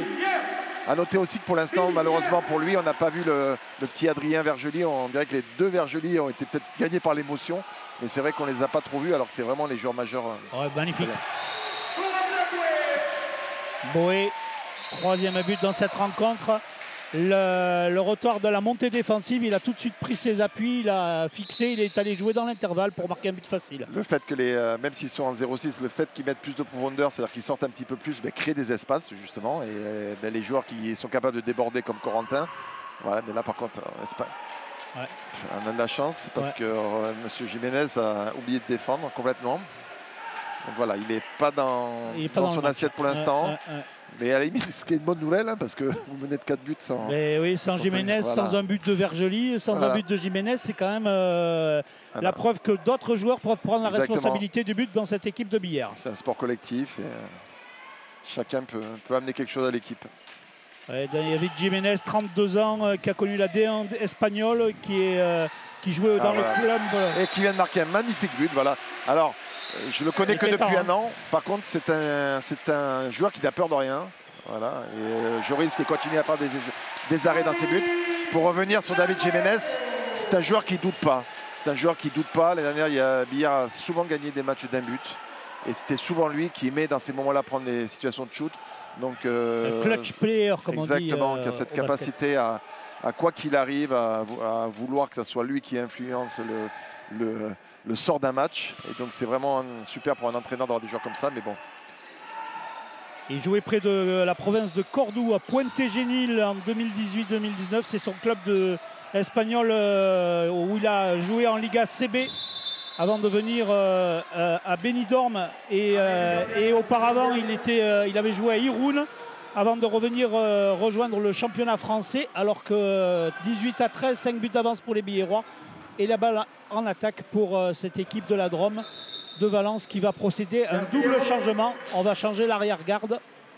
Alors si vous voulez stratégiquement, là, pendant qu'il y a ce petit temps mort, petite stratégie offensive, on peut penser que les joueurs de Valence vont essayer d'isoler Jérémy Vergely, c'est-à-dire d'écarter autour de lui et d'envoyer des joueurs en duel sur lui pour pouvoir provoquer sa troisième faute. Donc stratégiquement, on peut voir, voilà, les deux frangins sont le 13 et le 7, hein, le 13 de Billère et le 7 de Valence sont l'un contre l'autre. Est-ce qu'ils vont essayer de défier Jérémy? Voilà, ce qui se passe, ils mettent son frère sur lui. Adrien Vergely qui après 2 matchs était deuxième buteur du championnat avec 15 buts marqués à 75% de réussite. Pour le moment, il est à 0/0 hein, dans ce match, alors que là, on va peut-être le voir au ralenti si Sébastien Croquefer, notre réalisateur, nous le propose. Alors le problème, c'est que les arbitres hésitent, donc ils ne savent pas s'ils vont mettre 2 minutes ou un carton rouge. Regardez, ils hésitent. Jiménez qui continue à être en difficulté, il a mis la main dans la figure. Et les arbitres, ce qui est inquiétant, c'est que pour l'instant, ils vont mettre carton rouge. Carton rouge. Alors voilà, Jiménez, c'était vraiment pas sa journée, sa soirée. C'est pas facile pour lui, voilà, c'est comme ça. Et il a marqué un but. Ouais, on le voit à l'image, il est désolé le premier, hein, donc il est absolument pas... Et il est en retard et... Il n'y était pas, François. Depuis le début, on le dit. Il n'y était pas. Quand on n'y est pas, on est en retard. Et dans le timing, dans les... Et la sanction, elle arrive à un moment donné, d'une manière ou d'une autre. Dans les intentions et ainsi de suite. On peut signaler quand même le respect entre les... Voilà, encore une fois, il va s'excuser, compagnie. Le respect qu'il y a entre les équipes on s'engage, mais c'est un monde professionnel où on connaît le cadre et on ne va pas au-delà du cadre. Ah ben, ils se donnent des handicaps, les Biérois. En plus, il va y avoir un penalty. Vergely, avec 2 exclusions temporaires à la 3e, il peut rejoindre définitivement le banc. Jiménez, leur meilleur buteur de la saison passée, exclu sur une faute directe et un carton rouge. Il n'y a pas qu'au rugby que ça arrive, amis spectateurs de Noah. On voit aussi que les sanctions pour les gestes au visage dans le handball sont sanctionnées, alors que c'est le numéro 5 de cette équipe de Valence qui va tirer Kentale le penalty. Nicolas, on laisse le penalty, on vient vers vous. Oui. Juste le temps de voir s'il réduit l'écart. 18-13. Nouvelle rasée de Joris Labro, le 9e. C'est à vous, Nicolas. Explosion de joie sur le banc biérois avec Simonet Mangeon qui a l'air d'avoir récupéré son pouce, ou en tout cas il va mettre la douleur de son pouce droit dans ses chaussettes. Ouais, merci Nicolas. On le voit, il a été strappé sur le pouce droit. Et on retrouve l'ossature de la ligne d'arrière qui avait fait la différence tout à l'heure. Parce que quand Jiménez était sorti, c'était là. Boué, Manjon qui était à la manœuvre avec Lefebvre. Voilà, rotation au poste de demi-centre entre les 2 arrières. On cherche l'intervalle. Très malin, il se fait attraper exprès. Il a trouvé la faute, Manjon. Voilà, Jérémy Vergely qui fait le coup du ballon mouillé pour essayer de gagner du temps. Lui aussi. Voilà. On gagne du temps, même si c'est réel. Hein, le ballon est humide. Mais ils ont bien joué. Hein, il faut le faire. Hein, les 2 arbitres qui ont accordé cet essuyage du ballon, comme dirait l'autre. Eh bien, ça permet à l'équipe de Billère de gagner du temps dans cette phase de jeu et ainsi de pouvoir reposer tranquillement son jeu. C'est reparti avec la balle en attaque. Reig. La balle pour Boué. Toujours à 5 contre 6, hein, rappelons-le. 5 contre 6. Jiménez. Oh, Jiménez, il avait l'ouverture. Et Vergely. Penalty, voilà. Ouais, défense en zone. Il l'a accompagné. Là, il y a du métier. Il y a du métier, il y a des kilos, il y a du poids, il y a de la lui aussi, il fait 118 voilà. ou là, il y a un 119. beau combat. Puis, c'est des joueurs 96 ou 17. Rémi Vergely, 1,97, 110 kg, ça pèse dans une défense. Et Jérémy, avec peu de masse graisseuse, je peux vous le garantir. Et Reig qui marque. Vous voyez, le handball, ça se joue à ses détails. Valence avait un pénalty pour revenir à 1 de plus. Il ne le marque pas, c'est Billère qui le marque avec 1 de moins. Voilà l'importance des joueurs majeurs comme Reig qui a marqué ce but dans ce moment important. Les Biérois à -1, puisque je vous le rappelle, Jiménez a pris un carton rouge. Bonne défense là de Vergely. Et la balle en corner jouée rapidement. Il nous voit le ballon intercepté, il a levé les mains. Par Lefebvre, encore. Lefebvre. Lucas Lefebvre qui intercepte ce ballon, voilà. Le gardien la récupère. Et donc il n'y a pas de corner, il y a une remise en jeu pour les Biérois qui montent tranquillement la balle puisqu'il leur reste encore un petit peu de temps à jouer en infériorité numérique. Voilà, comme d'habitude, ils ont sorti le gardien de but. Donc vous voyez 6 Biérois sur le terrain parce qu'il n'y a personne dans le but. Et ça y est, le 7e joueur de Billère est rentré. Ils ont magnifiquement géré cette infériorité numérique. Et Joris Labro peut regagner ses buts. La balle en attaque pour les Biérois au 9 mètres. Allez, Manjon cherche à se... Oh, magnifique. Forza Italia. Ouais. Encore un but. Toujours dans la même registre, dans la percussion. C'est bien joué de Manjon. Il rentre vraiment bien dans l'intervalle après avoir fixé son défenseur. Et son 5e but qui permet à Billère de mener 20-13 dans cette seconde mi-temps. Plus 7 pour les Biérois. On est à la 9e minute de jeu de cette deuxième période. Et Valence, il va falloir qu'ils sortent la tête de l'eau, nos amis valenciens. Parce que pour le moment, le début de deuxième mi-temps, pour une fois, l'entame a été réussie par Billère, même si les 2 premiers ballons avaient été ratés. Oula, ils sont à côté. Lefebvre qui est encore... voilà, et un but facile. Voilà. À noter encore, et l'entraîneur de Valence qui est obligé de prendre rapidement son 3e et dernier temps mort. À noter que le plaisir et l'avantage d'avoir des joueurs comme Simone Monjon, parce qu'il a joué arrière gauche, il a joué demi-centre, il a joué en percussion, il a fait des 2 minutes. Et l'arrière droit titulaire sort et il joue arrière droit et il marque des buts. Donc c'est des joueurs, voilà, c'est des joueurs qui sont vraiment très importants pour l'entraîneur parce qu'il a mal au pouce, il joue. Voilà, c'est vraiment des joueurs qui sont de l'or en barre pour des coachs. Ouais, ce jeune Italien, d'ailleurs s'il y en a qui aiment l'Italie, si vous avez envie d'aller du côté de Trent, c'est à l'entrée de la vallée du Brenner, c'est une très très belle ville. Tout le monde connaît le concile de Trent. Eh bien, c'est une ville historique, bâtie sur une hauteur et qui est un quartier piéton magnifique et historique. C'est la ville d'origine de Corentin Monjon qui ce soir nous fait plaisir et permet à son équipe sur ce dernier but de mener 21-13, 7 buts de marqués pour le jeune Italien, alors qu'à l'image, Jérémy Vergely discute avec Boué pour sûrement parler de la prochaine période de défense, puisque le ballon est aux joueurs de Valence et que le joueur a pris 39 minutes de jeu dans cette partie en compagnie de Arnaud Villedieu, mon consultant, ancien entraîneur, ancien joueur de billard, et qui nous fait le plaisir d'être à côté de nous ce soir pour commenter ce match sur Noah, la chaîne de tous les sports, et qui est ce soir au Sporting Days de Billère pour commenter du handball en Pro League 2D2. La balle à Valence en attaque face à Billère. Toujours pareil, je pense que Jérémy l'a appelé des copains. Voilà, c'est ce qui se passe. Il a appelé des copains parce qu'il a dû leur dire après le temps mort, oh, magnifique. Voilà, magnifique. Donc on voit, comme par hasard, le gardien de but, Joris, prend confiance en lui. C'est un jeune gardien de but qui a du talent et il a pris confiance parce qu'il a fait des arrêts. Et il trouve encore, je me répète, mais Lucas Lefebvre qui défend, qui marque, qui intercepte. Voilà. Alors, Monjon et Lucas Lefebvre, c'est des buteurs, mais c'est pas les buteurs habituels de billard. Eh bien, ce soir, ils sont à la fête et tant mieux pour le billard handball qui se donne ainsi un large écart, 9 buts d'avance. Mais attention au handball, les choses peuvent changer très vite. C'est pas le basket, mais ça peut quand même vite tourner. Et il faut que les Biérois gardent leur défense parce que ça avait été vraiment le maillon faible des 2 premières rencontres. On le rappelle, 2 matchs perdus contre Besançon à domicile et à Nancy. Les Biérois avaient été un ton en dessous en défense. Ce soir, ils sont au rendez-vous. Oui, voilà, on retrouve un Gassama, là, donc, qui était, comme je vous l'ai dit tout à l'heure, identifié par l'entraîneur de Billère comme l'artilleur numéro 1 et qui finalement... Malgré Jérémy Vergely, il a déhanché, il est allé enrouler son défenseur pour trouver la lucarne droite de Joris Labro. Vous êtes gentil parce que Jérémy Vergely, on ne sait jamais s'il déhanche vraiment ou si c'est sa vraie démarche.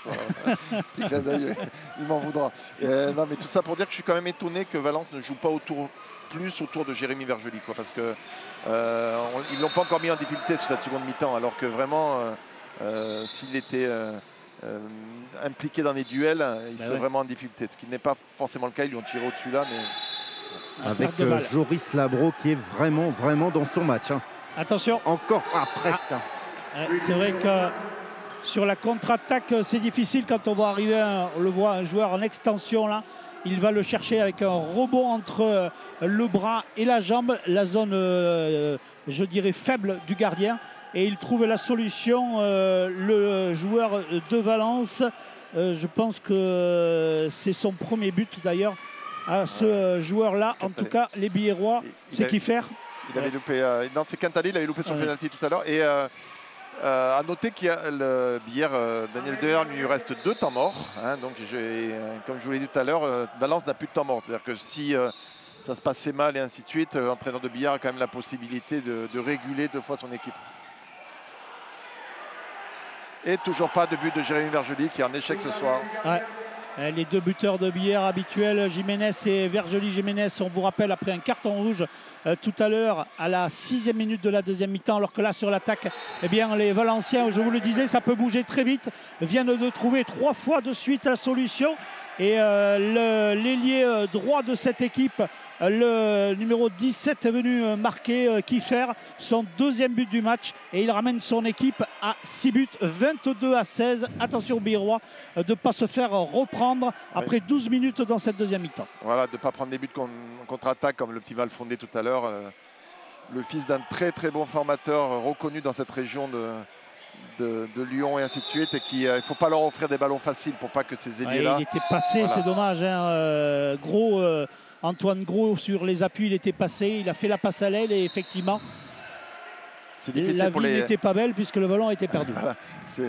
C'est difficile pour des joueurs qui sont catalogués défenseurs et qui défendent beaucoup, qui attaquent peu. Ben, des fois, il y a des choses qui s'ouvrent devant eux et ils ne le voient pas, quoi. Donc voilà, faut aussi le comprendre, mais c'est vrai que c'est dommage.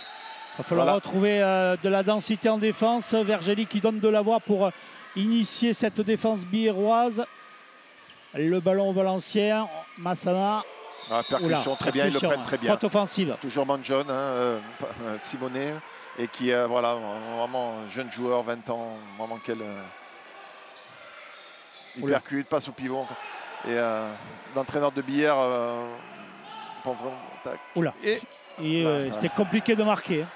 Compliqué de marquer pour Ray parce que l'arrière est venu vraiment fermer l'angle et donc il avait un angle très très fermé. Le gardien a bien tenu le premier poteau et l'ouverture n'a pas été trouvée par le meilleur buteur de Billère, Guillaume Ray, qui a déjà marqué, Eduardo, 7 buts dans ce match. Et la balle à l'attaque à nouveau pour Valence. Période de, je dirais, de flottement entre les deux équipes. Bon, bien défendu, les bras levés là pour les Biérois qui ont envoyé ce ballon en corner, 22-16. Et on va atteindre la mi-temps de cette deuxième mi-temps. Dans le premier quart d'heure, 6 buts d'avance pour les Biérois. Il y en avait 4 à la mi-temps. Pour le moment, ils sont encore positifs. La bonne interception, mais le ballon va être rendu à l'attaque par le corps arbitral. Et Valence toujours à l'attaque, 22-16. Oula, tir en costal. Vous comprenez mieux pourquoi l'entraîneur de Billère l'a ciblé. Hein. Donc voilà, après c'est normal qu'il marque quelques buts. Des fois, c'est pas grave si lui marque quelques buts et que les autres joueurs soient contenus. Voilà. Benjougou Gassama qui marque là son 5e but de cette partie avec un tir à la hanche là. L'entrée du jeune Mathis Beauchef et temps mort de Billère. Voilà. Et Daniel, un quart de la fin. Donc je répète, il lui restera un dernier temps mort derrière. Il va sûrement restabiliser son équipe. Alors le danger de ces temps morts là, c'est que l'équipe adverse va peut-être proposer une nouvelle stratégie défensive. On va voir si il reste en 0-6 comme depuis le départ ou s'il propose une nouvelle stratégie défensive. Vous qui connaissez bien cet entraîneur de Valence, Eric Fouretz, vous en pensez quoi? Vous feriez un changement de défense, vous? C'est difficile parce que moi je ne me permettrai pas parce que d'abord j'étais à sa place et lui il connaît 1000 fois mieux son équipe que moi.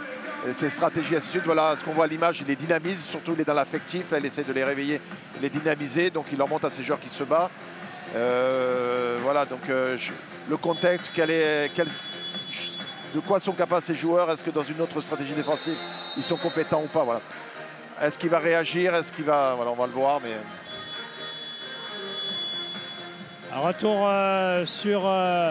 le taraflex de cette salle de billard handball qui a été changé à l'intersaison, hein, le sol, ouais. Hein, c'est ça? Voilà, pour les habitués du Sporting, c'est tout nouveau parce que à la fois le taraflex a été changé et surtout l'endroit des bancs. Les bancs étaient avant à l'opposé et pour la première fois depuis 25 ans, salle. Parce que 93, 27 ans, les bancs se retrouvent de l'autre côté. La balle pour les Biérois en attaque, le ballon dommage. Valentin Doudot qui a réussi à prendre l'espace. Mais qui n'a pas trouvé le chemin du but. Gassama toujours. Oh là, bien à l'arrêt de Joris. Arrêt très important. Ouais, il a bien suivi. Hein. Il commençait à être en feu, Gassama. Hein. Il vient de marquer quelques buts consécutivement. C'est l'arme offensive numéro 1. Donc c'est un arrêt qui est très très important. Très très important. Il récupère la balle si les Biérois peuvent contrer. On suit les arbitres. Pour le moment, pas de bras levés. Les Biérois toujours en défense. Ouais. Ça, au corner contre. Non, balle au gardien. Balle au gardien, il a retouché. Oui, tout à fait. Ouais. La contre-attaque de Billard, il faut trouver le Jérémy. Oui, voilà. Ça va faire du bien au moral de l'équipe que Jérémy Vergely. Et avec une décision, non seulement le but, mais en 2 minutes pour Gassama, regardez. Et donc, le joueur qui était en réussite vient de prendre 2 minutes. L'arme offensive de Valence n'est plus sur le terrain. 23-17. Un quart d'heure de jeu, 14 minutes de jeu, les 2 minutes qui viennent à 1 de plus pour les joueurs de Billard et déterminante pour le résultat final. Ouais, c'est pour le moment, je dirais qu'on est dans côté béarnais dans le bon fil du match. Côté valencien, c'est plus compliqué. L'entame de match a été bonne, mais après, les Biérois sont revenus et les joueurs de Valence qui ont déjà encaissé beaucoup de buts lors des 2 premières rencontres, là on a déjà encaissé 23 dans ce match après 46 minutes de jeu, même si là, par Kiefer, ils réduisent la marque 23-18. C'est la beauté du handball, le joueur le plus petit sur le terrain était capable d'aller marquer un but au-dessus de Jérémy Vergely, là où les grands n'y arrivent pas. Et c'est ça, il y a de la place au handball pour tout le type de joueurs dynamiques. Dudo, Boué, Ray pour Dudo sur la passe, sur l'aile. Et balle. Voilà. Alors là, et encore une fois, l'occasion de saluer le centre de formation de Billère. Beau chef. Le centre de formation de Billère, parce que c'est un gamin qui est là depuis 1 an et demi, qui a vraiment bien travaillé au pôle de Nantes et qui est arrivé à 18-19 ans ici et qui est parti pour avancer. C'est vraiment plaisant de voir des jeunes joueurs qui marquent des buts, parce que tous leurs copains qui sont dans les tribunes se disent qu'il y a des opportunités. Donc 8 joueurs ont marqué ce soir à Billère des buts. Match collectif. Ouais, là, plein centre. La défense est restée un peu passive. Le petit Malfondé que je vous ai parlé tout à l'heure, donc papa doit être très fier. 24-19, toujours pour le moment 2 équipes qui se rendent but pour but et l'écart qui reste entre 5 et 6 buts entre Billère et Valence. On ne demande pas mieux jusqu'à la fin, 47 minutes. Le poteau, la base du poteau pour Boué. Attention, 24-19, attention.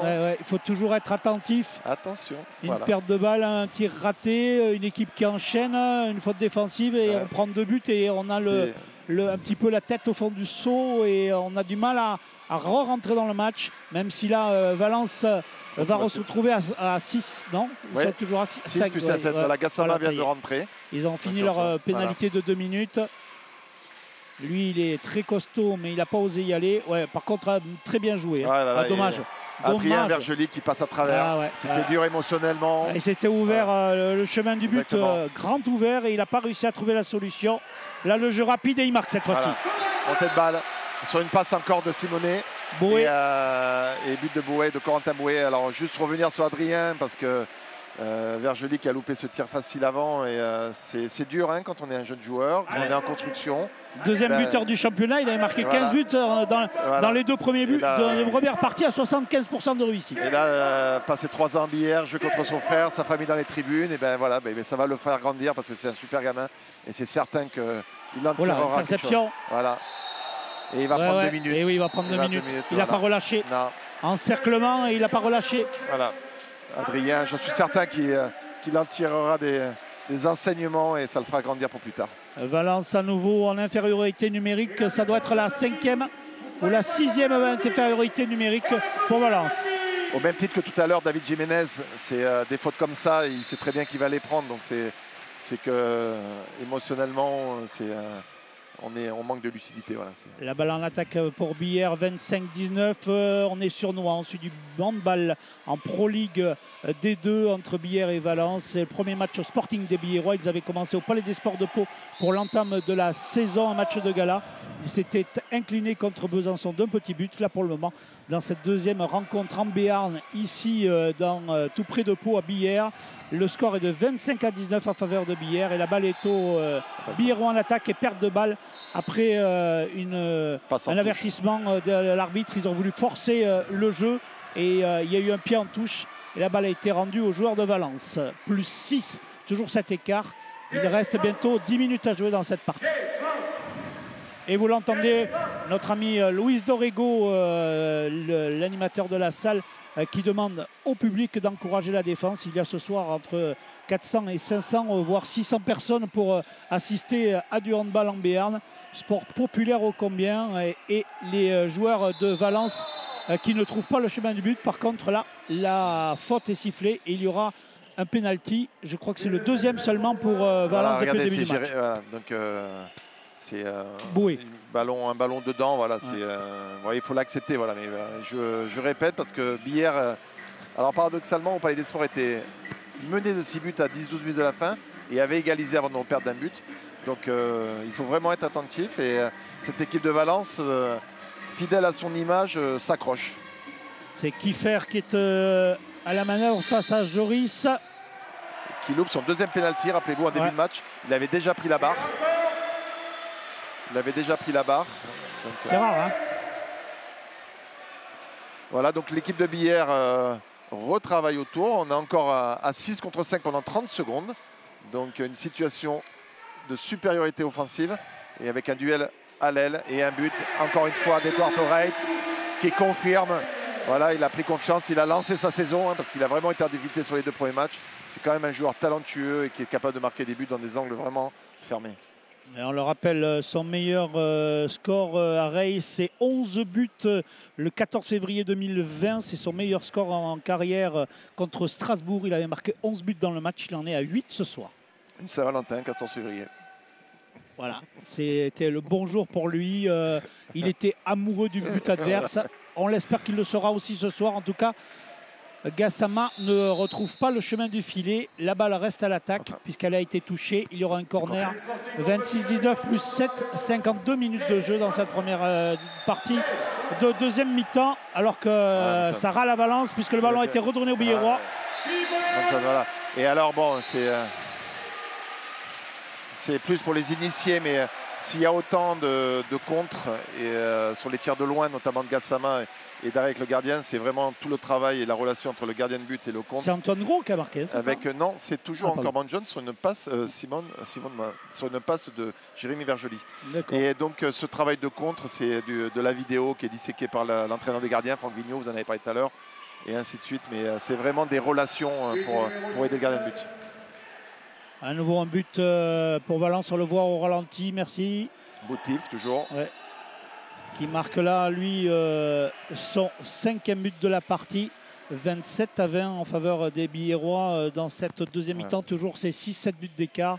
Et la balle en attaque pour les Billerois qui là ont retrouvé Doudou. Ça commence à sentir bon. Je rappelle que Daniel a toujours... superbe. Daniel a toujours un temps mort. En plus, si ça se passait mal. Et franchement, là, la ligne derrière billeroise.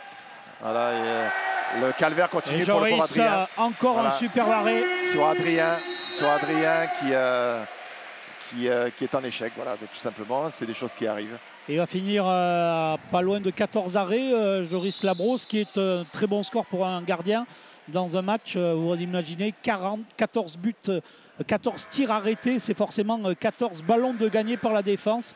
Et ça pèse très lourd, un gardien. Surtout que ça a permis de marquer des buts faciles. Des buts faciles, ouais. Et comme vous l'avez dit en début de reportage, Valence avait marqué 64 buts en 2 matchs, donc 32 buts de moyenne, et là ils sont à 20. Donc la défense biéroise a vraiment gagné le rapport de force. On ne sait pas s'ils vont boire la bouteille, mais pour le moment, il reste à 20. Mais la balle à l'attaque de Valence. Ouais. Voilà, il faut qu'ils se fassent plaisir maintenant, les Billerois, sur les 7 dernières minutes qui s'engagent à fond. Sur le pied. Il y a un pied. Balle à l'attaque. Le pied, ça ne compte pas au handball. C'est une faute. On va le voir. À noter le choix d'avoir mis Jérémy Verjoli en début de seconde mi-temps, parce que des fois les entraîneurs n'osent pas mettre le joueur de peur qu'il prenne 2 minutes, et à la fin on se dit finalement il les a pas pris, mais je ne l'ai pas fait jouer. Ouais. Et là Daniel Deherme a eu un choix très courageux, il l'a mis au risque de le perdre, mais Jérémy, ça fait 23 minutes qu'il joue. Et il pèse sur la défense et il prend des risques, et là il ne marque pas. Il a sécurisé sa défense, voilà, donc ça a été encore un choix important de la part de l'entraîneur. Temps mort, l'arbitre va demander à essuyer le ballon. Les joueurs qui utilisent une résine, il faut le dire, sur le ballon, parce qu'il y a beaucoup de transpiration sur les mains. Exactement, et là, dès que le ballon touche un maillot, il se mouille et la colle sur le...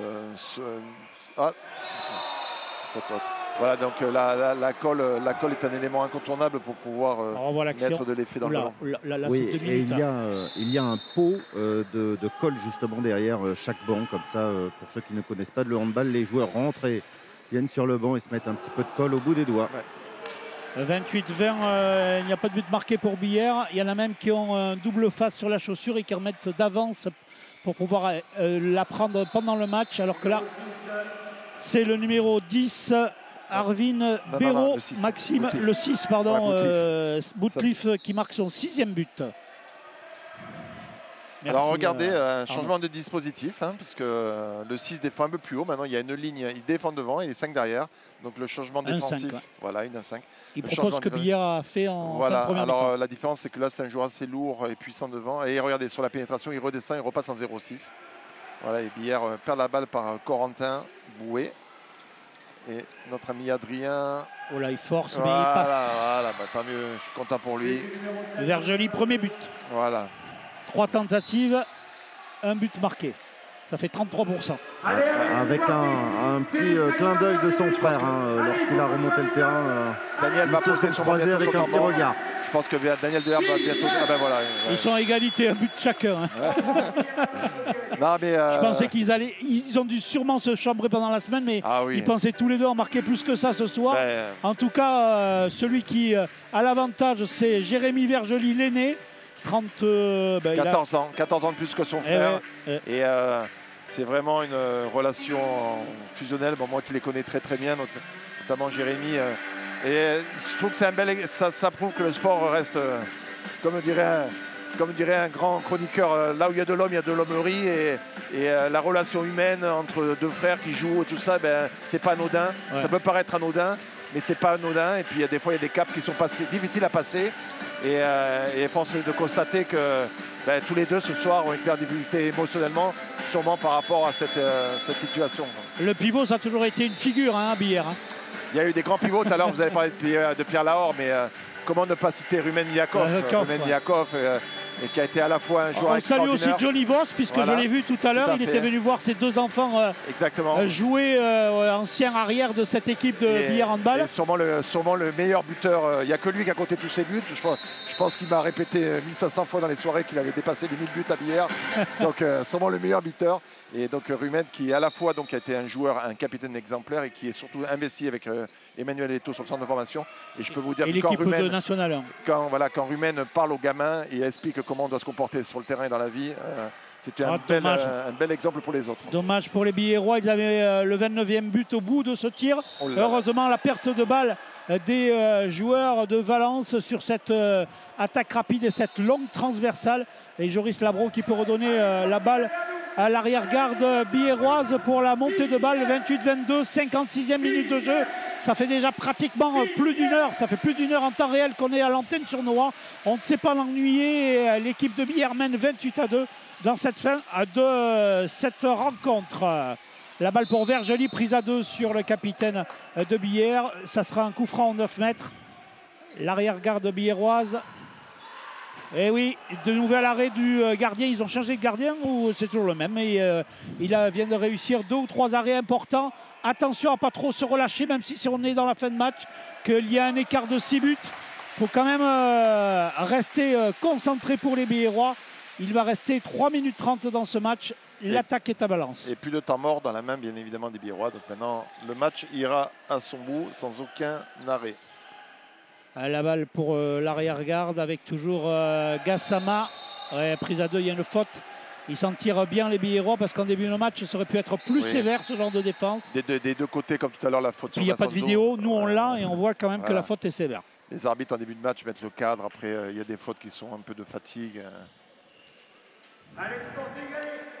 Les deux arbitres de cette rencontre qui ont officié ce soir.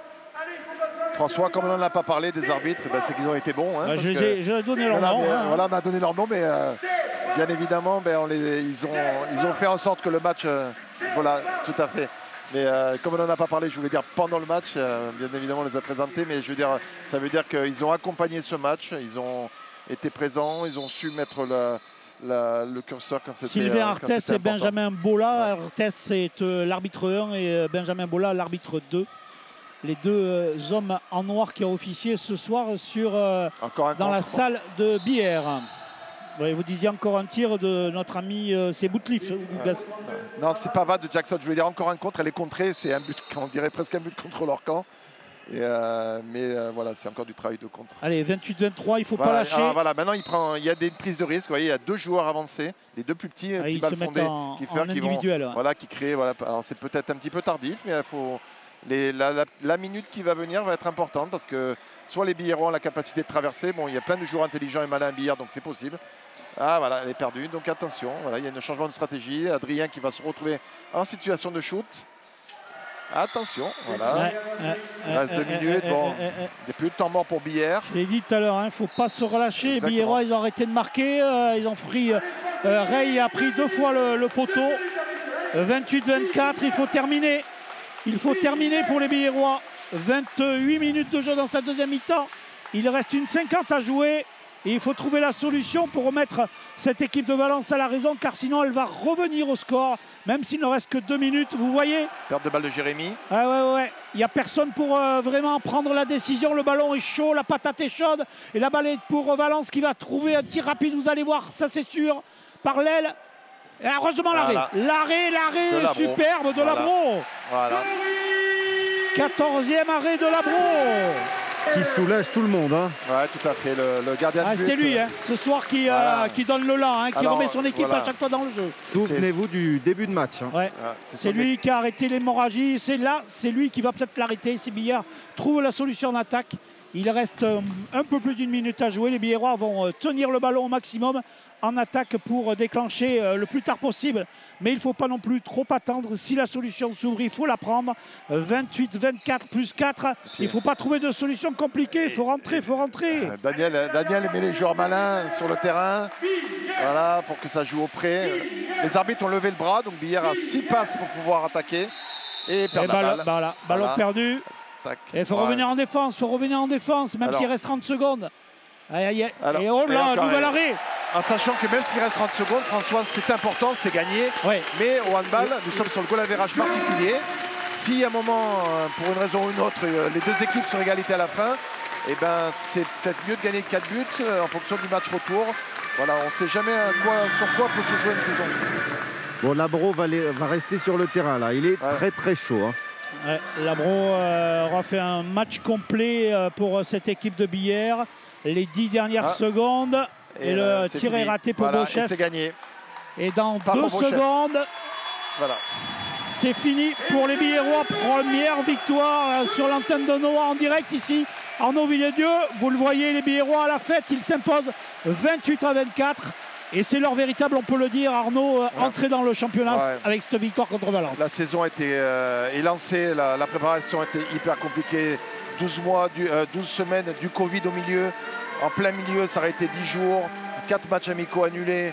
Donc c'est très difficile à se mettre en place, quoi. François, juste une petite seconde. Permettez-moi, on a parlé de 99 tout à l'heure. Ma première année, j'avais un adjoint qui s'appelait Gérard Rodriguez, qui est décédé la semaine dernière. Et donc une grande pensée à sa famille, parce que c'était une personne qui m'a accompagné pendant 3-4 ans, notamment lors du premier titre de N1. Et donc une grosse pensée pour sa famille. C'est noté...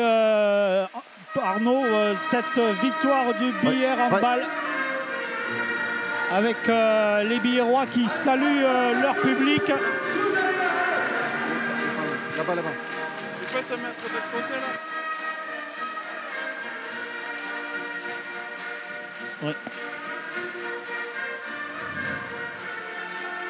Les Biérois qui concluent le score 28-24. Fin de match un petit peu difficile, la patate a été chaude. Et on va sûrement entendre le capitaine Jérémy Verjoli qui est aux côtés de Nicolas Rançon. Et effectivement, François, avec Jérémy Verjoli. Jérémy extrêmement satisfait, une première victoire pour cette saison. Ah oui, c'était important pour nous ce soir parce qu'on avait mal commencé. Et surtout qu'on recevait un concurrent direct dans le championnat qu'on s'est fixé. Donc c'est vraiment très bien de pouvoir ouvrir le compteur, qui plus est au Sporting. Ça faisait un moment, ça faisait 7 mois qu'on n'avait pas joué ici dans notre salle. Et je suis très satisfait des gars, de l'ensemble de l'équipe qui a répondu présent ce soir. Un match particulier aussi parce qu'il y avait votre frère. Oui, tout à fait, oui. En plus, on joue au même poste. Mais bon, après, on a essayé de faire abstraction, mais il y a d'autres choses qui sont rentrées en ligne de compte. Maintenant, voilà, c'est très bien. J'espère qu'ils vont faire, je leur souhaite une bonne saison. Et on se retrouvera, j'espère, sur la phase de retour, si la situation sanitaire ne se dégrade pas trop. Une dernière question, ça y est, le BHB est sur orbite. Maintenant, il va falloir aller chercher des victoires à l'extérieur. 2 prochains matchs à l'extérieur. Oui, là, on a une semaine compliquée parce qu'on va jouer dans l'Est. On joue à Strasbourg et Célestat, mercredi, vendredi. Maintenant, c'est important pour nous d'aller faire un résultat à l'extérieur. Parce que bon, là, on va partir une semaine, on va vivre ensemble pendant une semaine. Et il faut bonifier cette victoire de ce soir Et voilà, après on va voir. Mais il ne faut pas non plus se voir trop beau parce qu'on a gagné ce soir. Merci Jérémy.